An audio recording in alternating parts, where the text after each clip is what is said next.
And happy Independence Day. Happy 4th of July. This is Andrew with the Handy Dandy Andy channel. Today I'm going to be doing something a little bit different. Instead of doing a tutorial or something educational, I'm actually going to be spending time reading the entire Declaration of Independence. It's Independence Day, and I think it's something that we should do every year, is read the Declaration of Independence. This time I'm going to read it out loud for everybody. Get that set up right there. All right, so I'm out on the water this morning, and I'm going to read the Declaration of Independence in its entirety.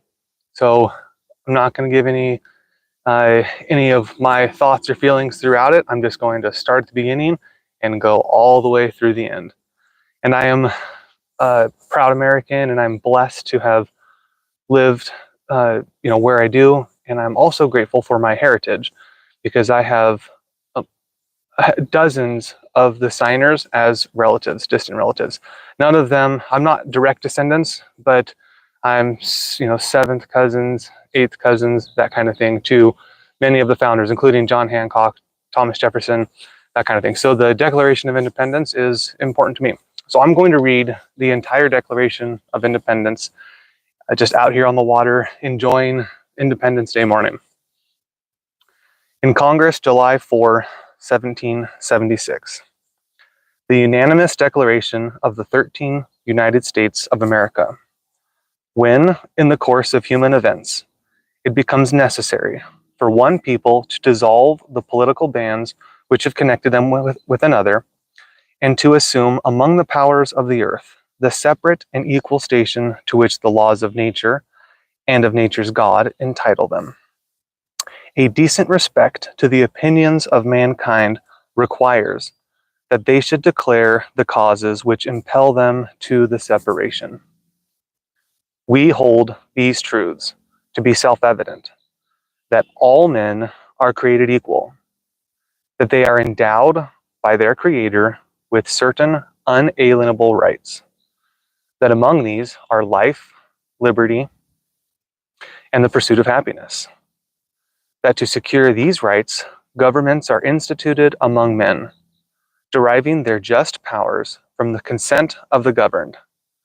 That whenever any form of government becomes destructive of these ends, it is the right of the people to alter or to abolish it, and to institute new government, laying its foundation on such principles and organizing its powers in such form as to them shall seem most likely to affect their safety and happiness.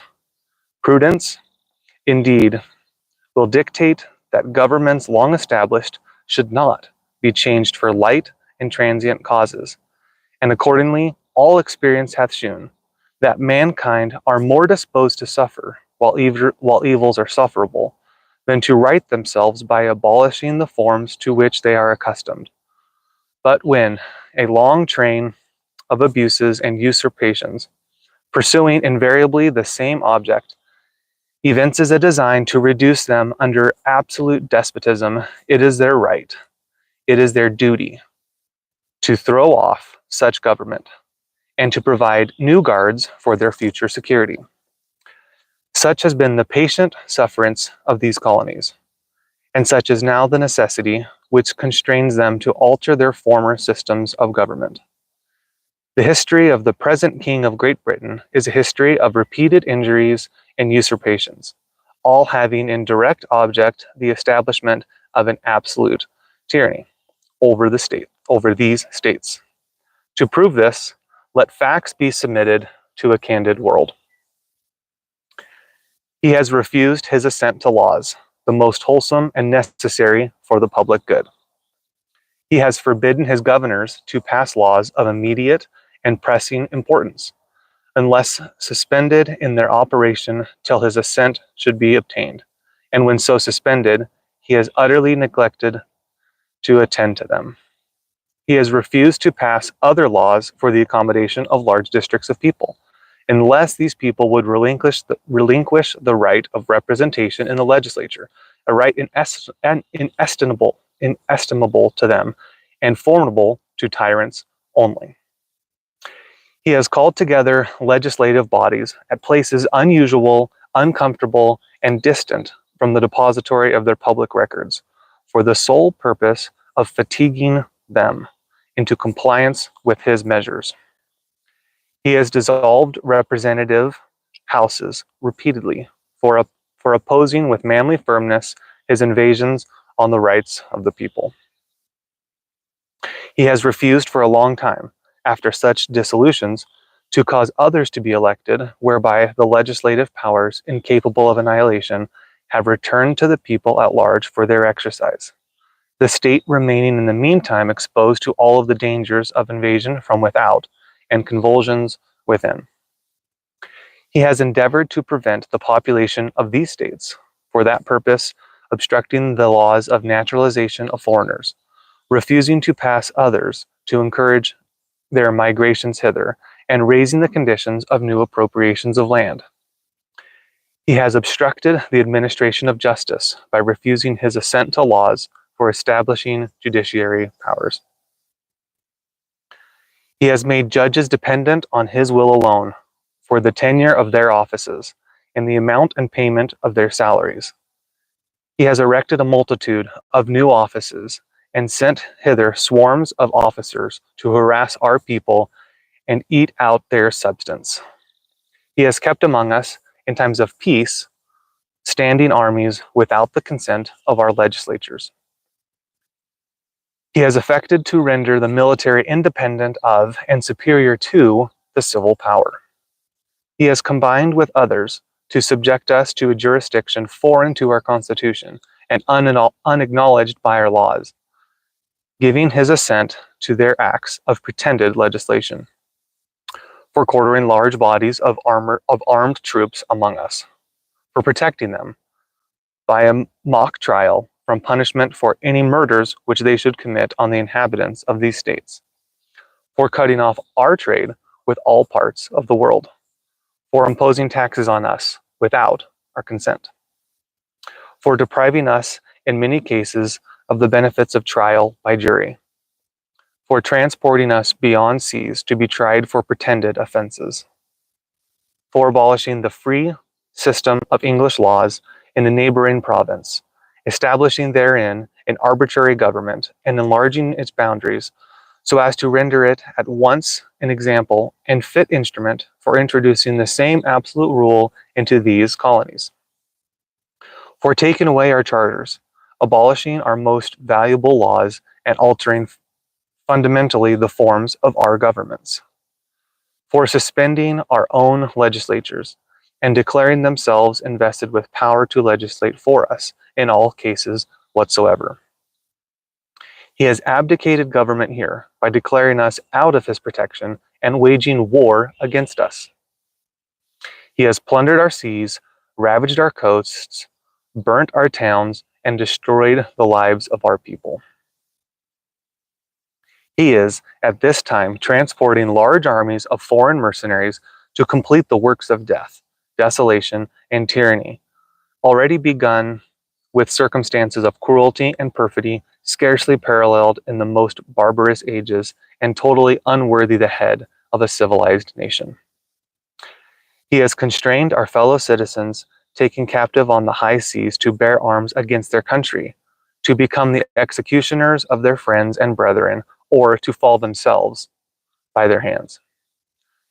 He has excited domestic insurrections among us, and has endeavored to bring us on the inhabitants of our frontiers, the merciless Indian savages whose known rule of warfare is an undistinguished destruction of all ages, sexes, and conditions. In every stage of these oppressions, we have petitioned for redress in the most humble terms. Our repeated petitions have been answered only by repeated injury. A prince whose character is thus marked by every act which may define a tyrant is unfit to be a ruler of a free people.